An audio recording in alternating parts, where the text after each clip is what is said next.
good morning, everyone. Uh, on Friday, we saw US market correcting sharply and broken the last 3 months low and hitting new low.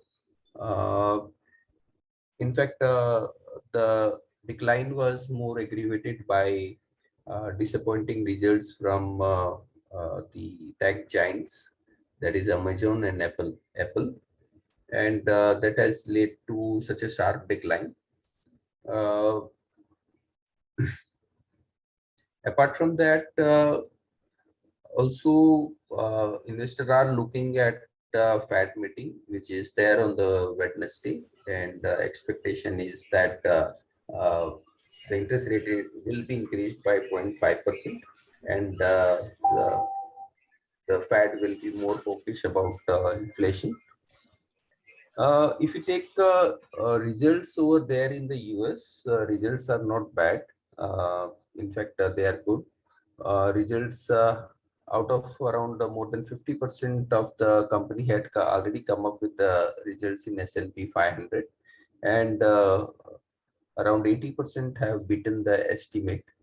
But the key concern is the future direction by the management, and most of the managements are cautious about the futures, and which is having impact on the price of the stocks, and market is coming off. Uh, if you take Asian market, Asian markets are down.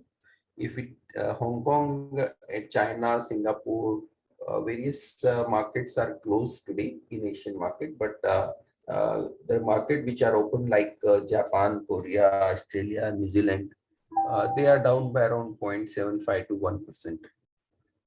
1%. Commodities are quite are not seeing show volatility. No doubt today morning Chinese market are closed. That's why morning prices of China is not available.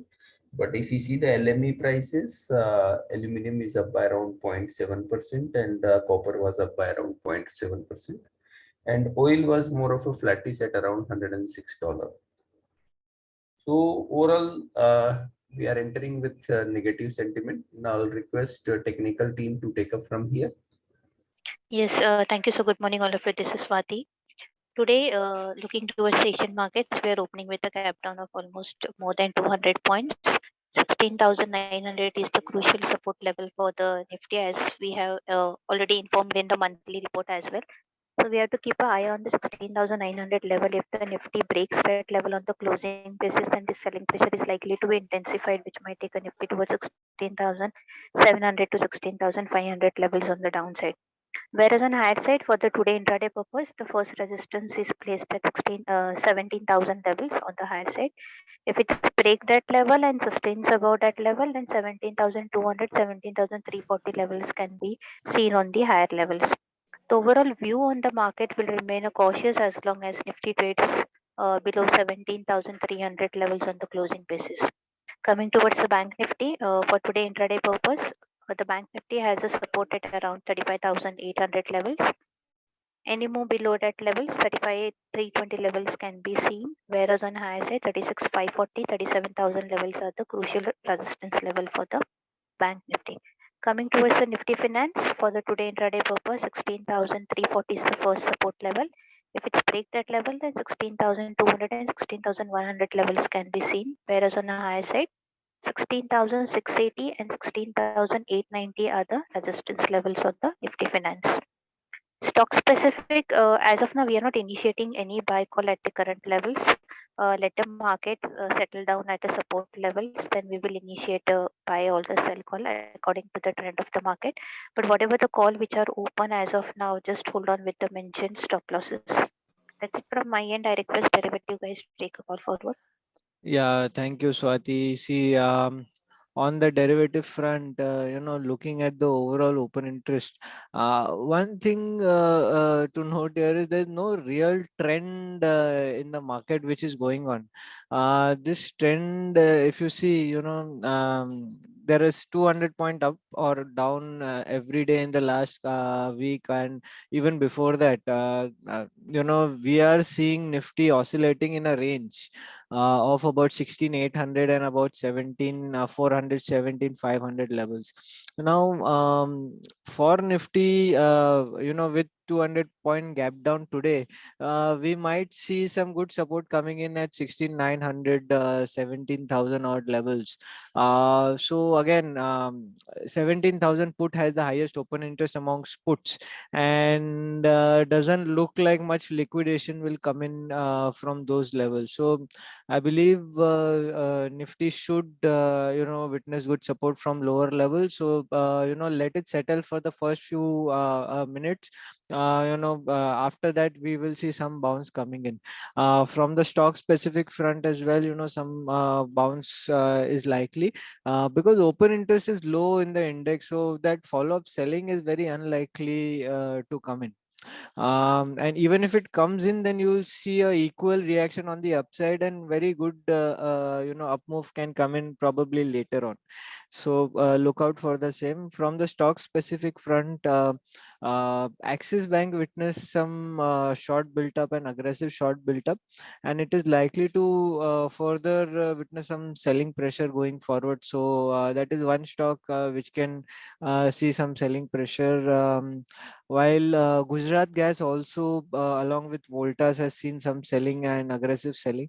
So these stocks can witness some selling pressure. While on the buying side, Deepak Nitrate witnessed good buying with increase in open interest. So that is one stock that can pretty much move up.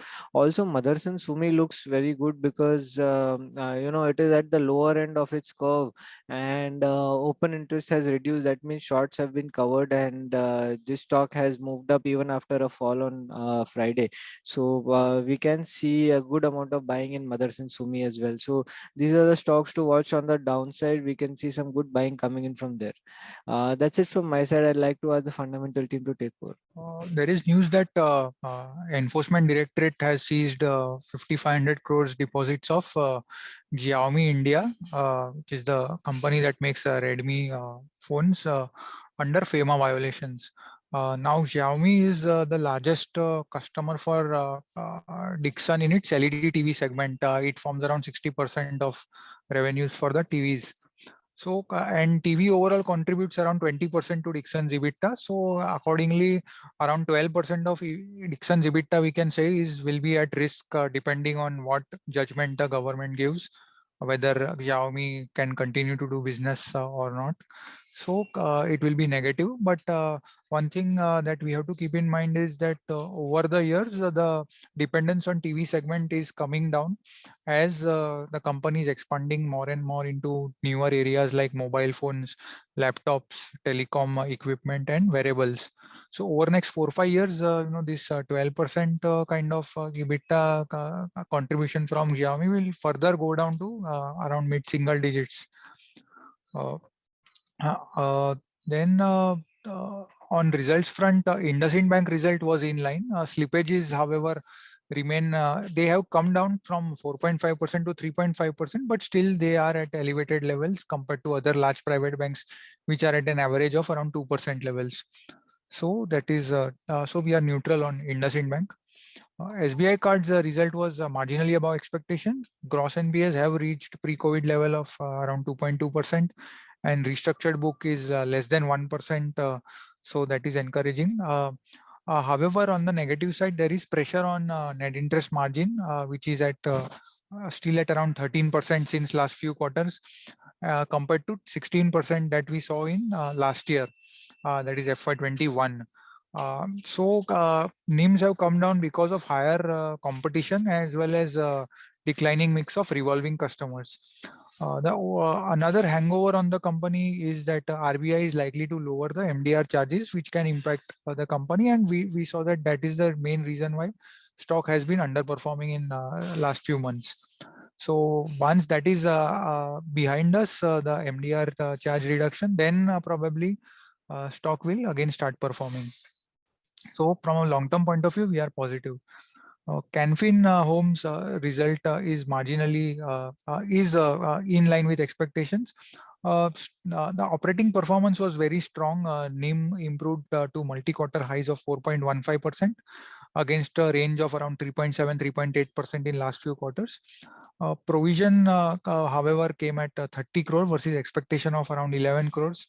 Year on year and quarter on quarter, company had provisions of 8 crores and 16 crores. So it is in comparison, it seems to be on higher side, but that is because company has done aggressive provisioning of 20 crores towards standard asset and increased the PCR from 45% to 53%, which for a housing finance company seems to be on the higher side. Gross NPA is further reduced to 0.6% from 0.7%. This is one of the lowest in the industry, and we remain positive on the stock. Geojit financial result has declined. Brokerage income declined by 9% quarter on quarter and still forms around 70% of overall revenue. Distribution income grew 14% quarter on quarter, but still the base is very low. And overall, if we see revenue for the company declined by 5% quarter on quarter. So we are neutral here. L&T Finance result was in line. Loan book continued to degrow and was down 6% year on year, led by decline in wholesale book. Wholesale book comprising of infra financing and real estate still forms 50% of total loans. And so until these segments start growing, company will remain stagnant. Asset quality was largely stable. Optically, GNPA declined from 5.9% to 3.8% as company sold 2.2% worth of loans to ARC. And this was sold mainly from the infra segment. Overall, we are neutral on L&T Finance. Shriram City Union Finance result was in line with expectation. More so now, result for this company will not matter that much because it will be merged into Shriram Transport Finance, and this company's AUM will be just around 20% in the console AUM once both the companies are merged. And performance of Shriram Transport will matter more, and that was also in line with expectations. So we are positive on the company. Star Health result improved. Gross written premium grew by 13% year on year. Although company posted a loss in the quarter, the combined ratio declined to 98% versus quarter on quarter 136% because of sharp decline in claims paid out. Company will do well if there is no severe COVID waves in future, and only issue is that a slightly elevated valuations over here. Still, the company is trading at 6.5 times price to book. However, long term, we feel stock will do well. IDFC First Bank result was in line on all parameters. During FY22, bank has addressed concerns on growth and asset quality, which we are now comfortable with. However, when we expect the cost to income to remain elevated, this quarter also it was at 76%, and we expect that over next few quarters as well, it will remain above 70%, and hence it will be tough to cross the 1% ROA mark. This quarter it was at around 0.7%. So we feel it will languish at these levels in the near term. We are neutral here. Yes Bank result was above expectation. Provisions were lower and asset quality also improved sequentially.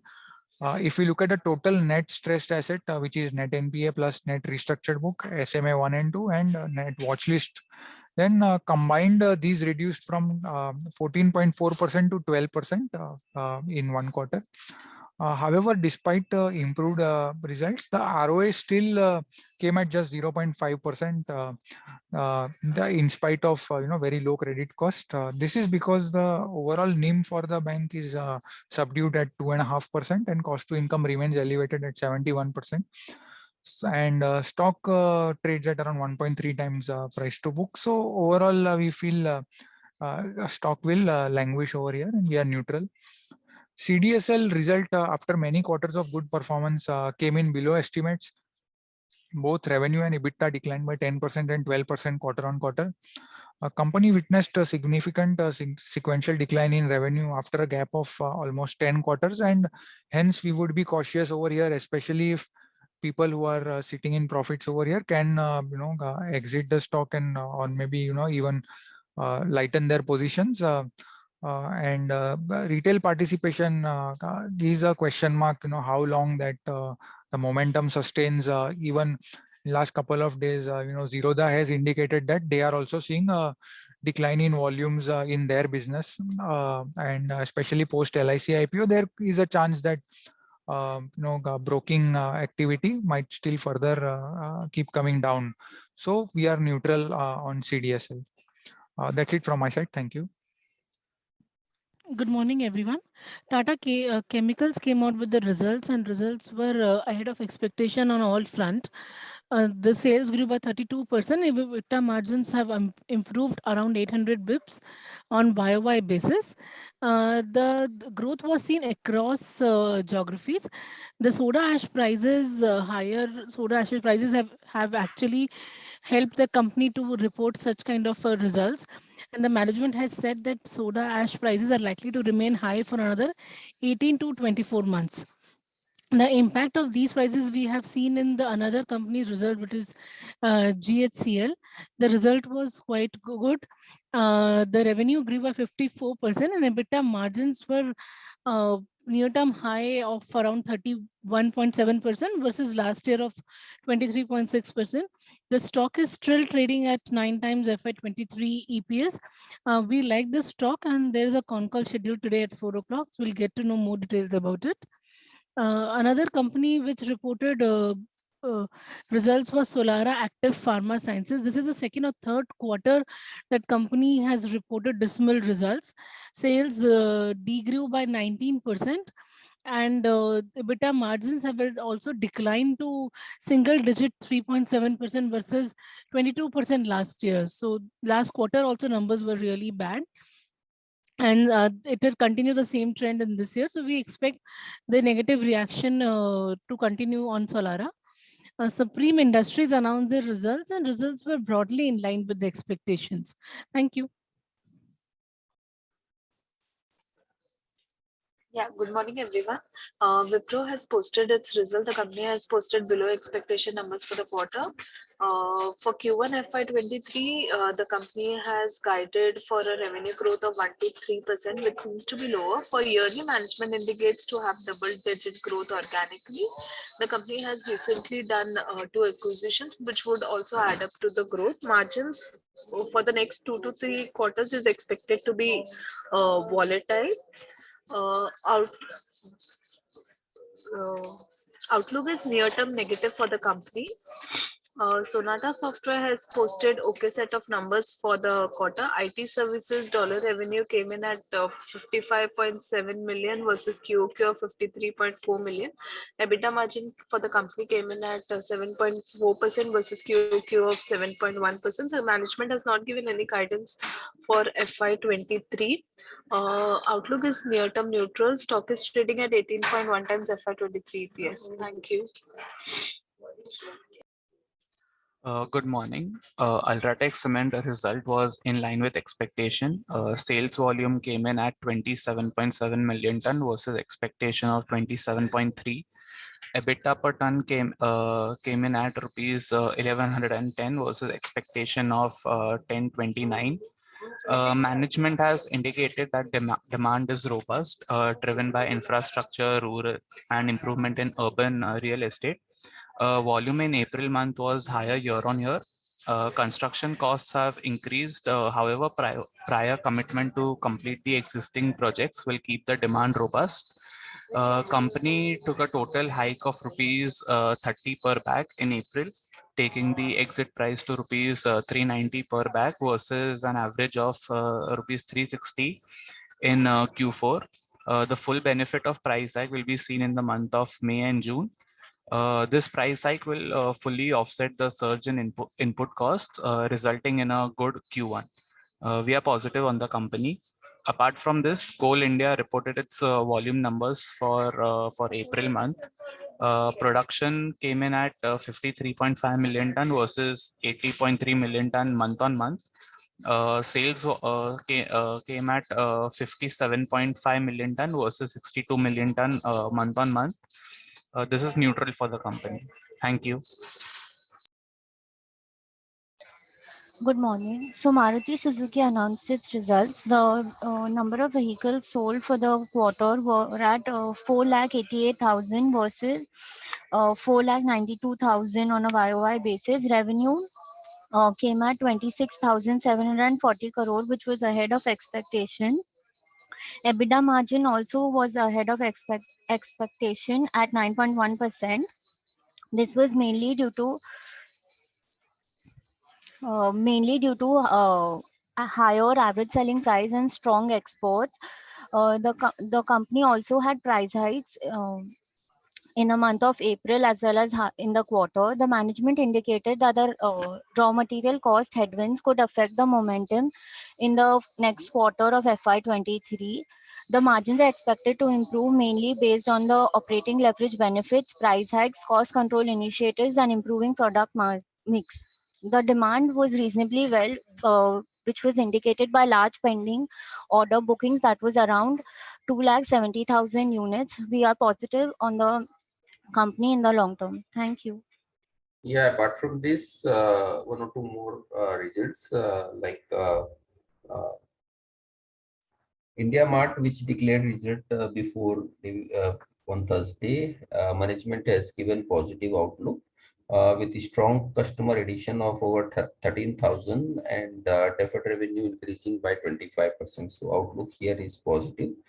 HFCL results has shown decline on account of decline in margin. Now the results for 4th May. 4th May, ABB is likely to report numbers are likely to show improvement, revenue growth of around 10%, and margin is likely to show improvement year on year of around 70 basis point. So EBITDA is likely to improve by around 18%. Then Deepak Nitrite is likely to report numbers, and numbers are likely to show good improvement. Quarter on quarter revenue is likely to grow by around 10% and EBITDA by 16%. Quarter on quarter EBITDA margin is likely to improve by around 100 pips. Then Havells India is likely to report numbers. Numbers are likely to be more of a okay set of numbers. Though revenue is likely to grow by around 14% year on year, but there will be some pressure on EBITDA margin year on year, and EBITDA margin is likely to decline by around 180 bips. Though quarter on quarter from the previous quarter, third quarter margins are likely to show improvement from 12% to 13%. So overall result is okay. Then Tata Consumer Product is likely to report number. Here again, numbers are likely to be more of a okay set of number with revenue growth of around 4%. EBITDA year on year will increase substantially because of last year there was an impact of higher tea prices, and but the quarter on quarter EBITDA margin is likely to remain likely to come off a bit and likely to come down by around 70 bips. So overall result will be okay set of number. Then we will cover 5th result also because there is a holiday on 3rd. Blue Dart is expected to report numbers, and numbers are likely to show declining trend. Quarter on quarter revenue is likely to decline by around 5% and EBITDA by 10%. Even EBITDA year on year is also likely to decline by around 1%. This is mainly because of higher fuel prices which they are facing. Blue Star is likely to report improved set of numbers, wherein year-on-year revenue is likely to increase by 16% and EBITDA is likely by 20%. C8 is likely to report okay set of numbers, wherein EBITDA margin quarter-on-quarter is likely to remain flattish and revenue is likely to increase by around 6% year-on-year, quarter-on-quarter 1%. Dabur is likely to report number. Here again, numbers are likely to be more of a okay set of number, wherein volume growth is expected at around 1%, revenue growth of around 8%, and margins are likely to decline quarter on quarter by around 200 basis point. Exide Industry is likely to report number. Here again, numbers are likely to be more of a okay set of numbers, wherein Q1Q margins are likely to remain flattish and revenue is also likely to remain improve by only 2%.